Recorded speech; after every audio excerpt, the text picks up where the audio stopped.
Good morning. Welcome to Peace Out, where we're all learning together to just trust God for another day, right? Just trust Him that He's given us what He's given us and it's there for us to draw from, to use, right? We're learning that together. It's not like there's a magic button, although that would be nice, right? That just makes everything perfect in our lives. Yeah, it's all about the having God with us in the middle of the challenges. There's nobody in the Bible where it says, and their life was perfect. They didn't have any problems. They didn't have any worries. Nothing ever bad ever happened to them. That doesn't exist in the Bible. Not even Jesus had that. He saw stormy seas and the crucifixion even, right? So we don't aren't looking for a perfect life. We're looking for the perfecter in life, right? While we're facing challenges, while we're facing all these things that we have to face every day, right? And those challenges, that's what makes us strong.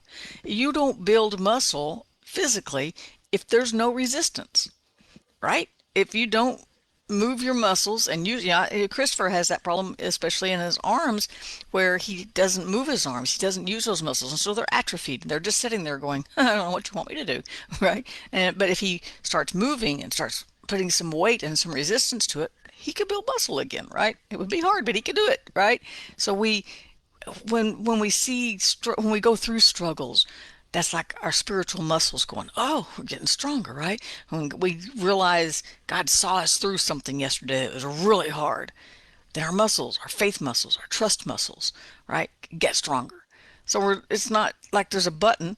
If the whole goal was to get saved, we would get saved and then just go be with Jesus, right? That's not the goal. The goal is to learn how to walk with Him, to learn how to communicate with our Creator, the one who wanted us here.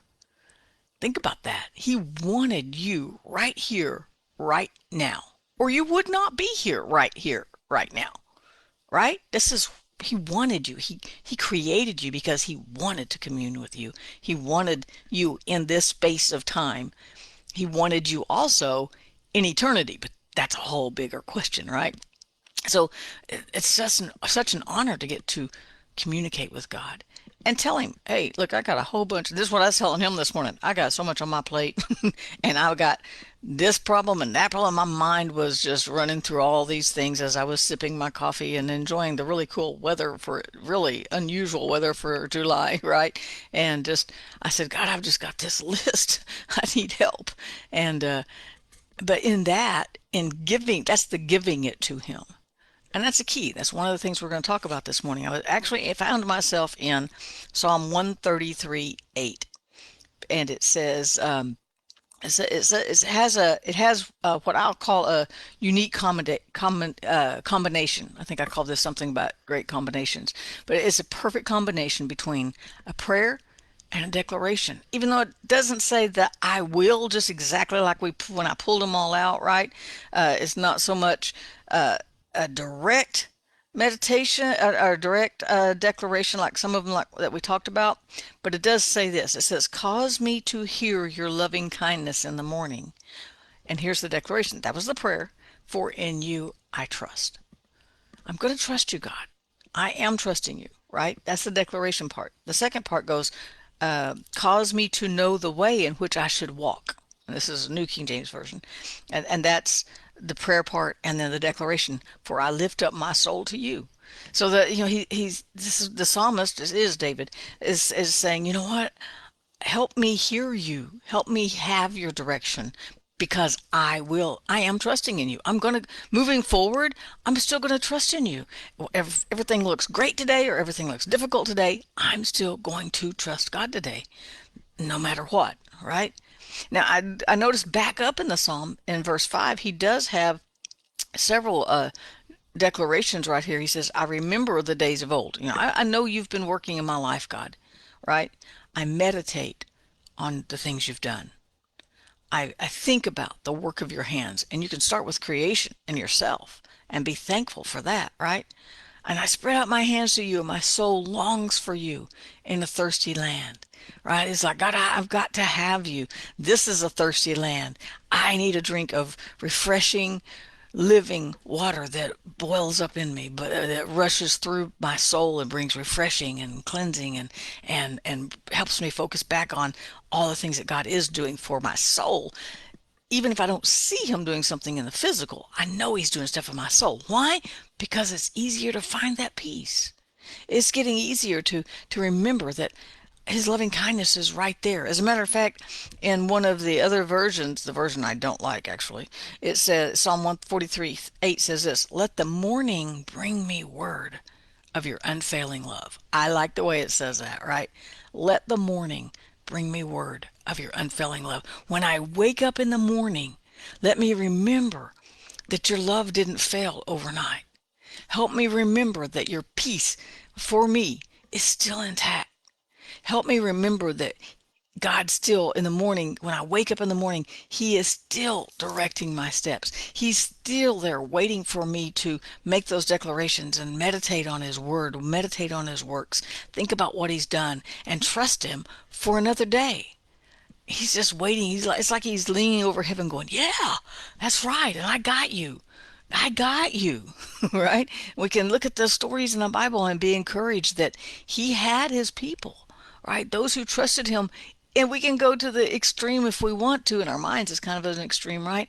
Of Rahab the harlot, which we never just call her Rahab. We don't call her the Rahab the believer. We always call her Rahab the harlot, but she believed God. And she even told them, we know your God's going to win this thing. And I want to be on your side. And so she put her trust in God, and God did save her. But we still refer to her as a harlot all these years later, even though she was a believer. God meets our faith. But you know what's even more important to me is those moments when I have them, trust me, I do have them. Those moments when I think I don't have any faith. Those moments where I say, I'm not even going to pray anymore. I'm just mad. You're not answering me. Are you even listening to me? That's not that different. Psalm 13 says the same thing. How long, oh God, are you going to look the other way? How long am I going to have this pain in my heart and you're just doing something else, I guess? Right? David felt that way too. And even in those moments, God's just waiting for me to settle down and accept that peace again. He's not going to abandon me. I can still pour out my soul, as this says, I lift up my soul to you. Another psalm talks about, I pour out my soul to you. God can handle it. And so in these two verses here, I guess it's just one verse, verse 8, it says, it has a prayer and a declaration. And I encourage you to just try that today. Give God your prayer request. Give him your list. There's nothing on there that he's going to say, no, I'm not taking that. No, I don't do that. Take that somewhere else. He'll take your whole list. And you can take every item. You could even write it out on paper and go, okay, God, here's my list, but I'm going to trust you today. Even though my list got really long today, I want my trust to be stronger. I want to be able to just go, okay, God, I need you today. I got a long list. I got a lot of problems. I got a lot of situations. I got a lot of circumstances. I got a lot of difficulties. I got a lot of challenges. Or, God, there's nothing, absolutely nothing going on in my life today. I don't have any challenges. I don't have any problems. Wake up. I don't have anything bad going on. Maybe you are in a spot. There's good spots and bad. It's like seasons, right? Sometimes the weather is very pleasant and you can enjoy it, and then sometimes it's just horrible, and it's hard to find a spot to enjoy weather, right? And our lives are that way. We have challenges, and then we have those spots where it's like, this is just a kind of a nice spot. Enjoy it, but you still got to trust God, right? Whether everything's going perfect or nothing's going perfect at all. We're still going to trust God. So, in those moments when it's all really, when you have those easy moments, just build your faith muscles in those moments and go ahead and praise God for all he's already done, because there will be a challenge eventually. And then when you've praised God and you've practiced pouring out your soul to him, or you've practiced lifting your soul to him, right? Then when the rough times do comes, it's much easier. Don't try to get to know God just because you want out of the storm. You know what? He'll meet you there anyway, because he's full of compassion. He's full of loving kindness. He's full of mercy. He's full of grace. He'll still meet you there. But it's so much easier to, if you already know him when that storm comes. Then you just go, hey God, right? Did you see this? Because this, did you see that just happened? I need you more right this moment than I've ever needed you before in my life. And he'll meet you there. He meets you there. So when I read this again, cause me to hear your loving kindness in the morning, or my favorite version was, let the morning bring me word of your unfailing love. And then the declaration, because I'm just going to trust in you today. Help me know which way I should walk, the prayer, because I lift up my soul, my emotions, my will, all these crazy thoughts I'm having, my long list. I lift up my soul to you. And in that, I'm just going to say, you know what? And actually, if you go on down a little bit more, he says, deliver me, O Lord, from my enemies. There's a prayer, because in you I take shelter. Think about it. Prayer and declarations, perfect combination. Give it to God and then declare your part. God, help me handle this. I will trust you. Help me work through this. I will serve you. Help me work through this. I will love you. I will praise you. Right? So try that combination this morning. We'll probably be talking about it more later, because this has really got in me this morning, and I'm going to be meditating on this all day. Just that combination of prayer and declare, right? Try it out. I bet it works. And then you can just peace out. Have a great day. I'll see you in the morning.